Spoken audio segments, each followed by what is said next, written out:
It's 3 a.m. and you're wide awake again. The house is silent, but your mind won't stop. You keep replaying that conversation. The tone in their voice, that pause that lasted a second too long, the way something felt wrong but you smiled through it anyway. Everyone else has moved on, but you haven't. There's this tightness in your chest, a check in your spirit you can't shake off, and when you tried to explain it to someone, they told you to stop overthinking. You're too sensitive. Too ansu. Maybe you just need to calm down. Maybe you get some therapy. So you buried it. Pushed it down deep, but it keeps crawling back up. That nudge, that unease, that whisper you can silence, no matter how hard you try. What if I told you that's not anxiety at all? What if that's discernment, and you're about to learn how to tell the difference? I need you to take a breath right now. Just slow down for a second. What if that restlessness inside you isn't broken? What if it's actually working exactly how God designed it? Proverbs 20:27 says, "The spirit of a man is the lamp of the Lord, searching all the inner depths of his heart." God built you with an internal alarm system, a warning light, a sensitivity that's sacred, and Jesus promised in John 16:13 that when the Spirit of truth comes, he will guide you into all truth. That means you're not lost in your own head. You're being led. What everyone calls anxiety might be a divine download. Not every racing thought comes from fear. Some are flashes of insight. Some are protection. You're not losing your mind for sensing things other people miss. How do you know when it's God and when it's just worry? Let me walk you through 4 warning signals. That'll prove God is trying to get your attention right now. The first signal is this. The thought that won't leave, not the chaotic spiraling kind that turns into 10 different disasters. Not the shame loop that beats you up and leaves you drained. This thought is different. It's specific. Focused. It keeps coming back to the same person, the same situation, the same small detail that nobody else noticed. In 1 Kings 19:12, God spoke to Elijah in a still small voice. His warnings aren't usually loud. They're steady, persistent. I heard about a woman once who couldn't stop thinking about her business partner's finances. It felt random. She felt ridiculous. She almost said nothing, but months later, she uncovered embezzlement. Thousands of dollars gone. She thought she was being paranoid. Turns out God was giving her a head start. Here's the difference. Obsessive worry spins you in circles and condemns you. A divine warning points you in a direction and brings clarity. And when you finally obey it, peace shows up.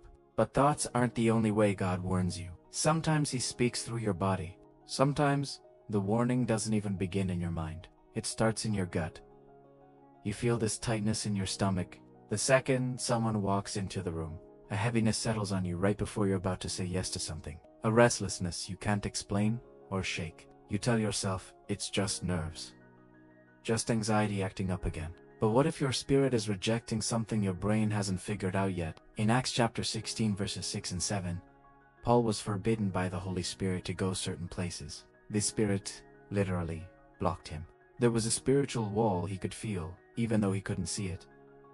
I know a man who felt nauseous every time he sat down to sign this big business contract. Great deal on paper. He almost forced himself to go through with it. At the last second, they walked. How what? A few months later, that company ended up under federal investigation. Your body isn't betraying you.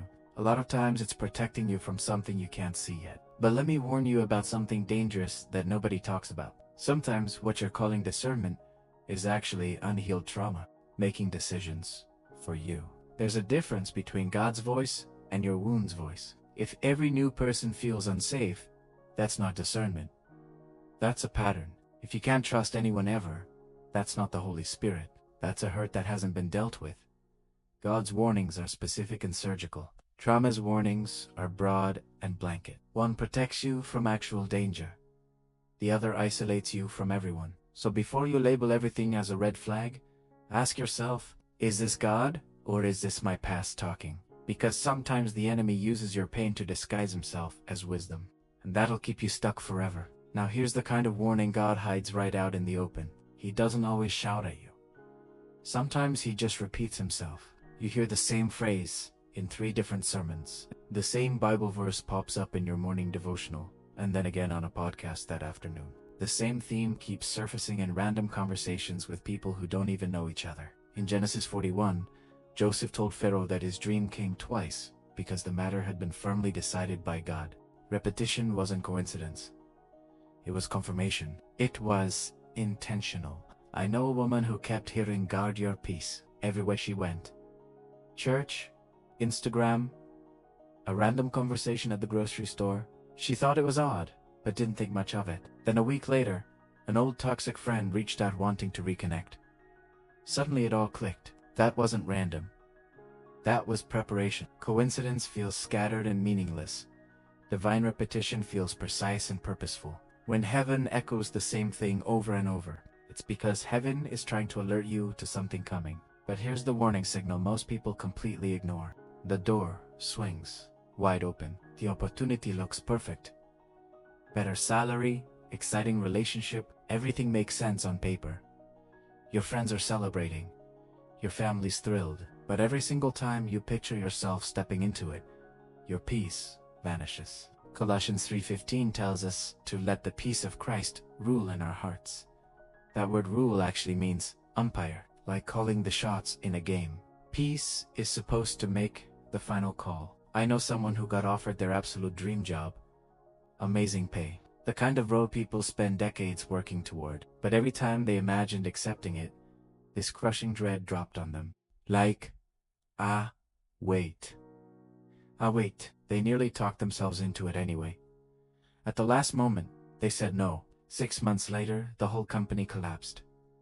What your eyes see might look incredible. What your spirit feels might be the warning. When peace walks out, God is talking. And now I need to get personal with you for a second. There was a season in my life when I felt that check in my spirit, and I ignored it. Everything looked right from the outside.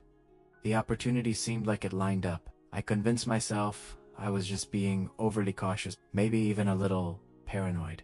I didn't want to look difficult, so I shoved the unease aside and said yes anyway. I still remember sitting in my car after that first meeting, gripping the steering wheel, staring straight ahead, feeling this sinking weight in my chest, and I whispered to myself, "You know better."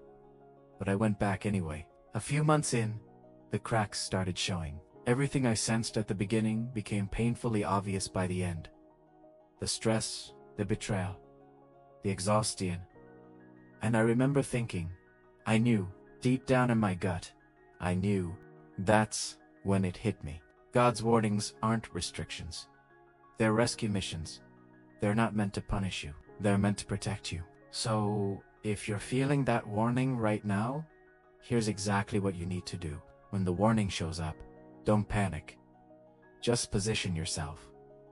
Here's the pattern. First, pause and pray. Just whisper it. God, is this you? Show me clearly. Proverbs 3:5-6 says, to trust in the Lord with all your heart, and He will direct your paths. Direction follows trust. Second, test what you're feeling against Scripture. God will never guide you into something that contradicts His character. If the nudge lines up with truth, purity, and wisdom, then pay attention. Third, obey quickly and quietly. You don't know the whole world an explanation for the boundaries God gave you personally.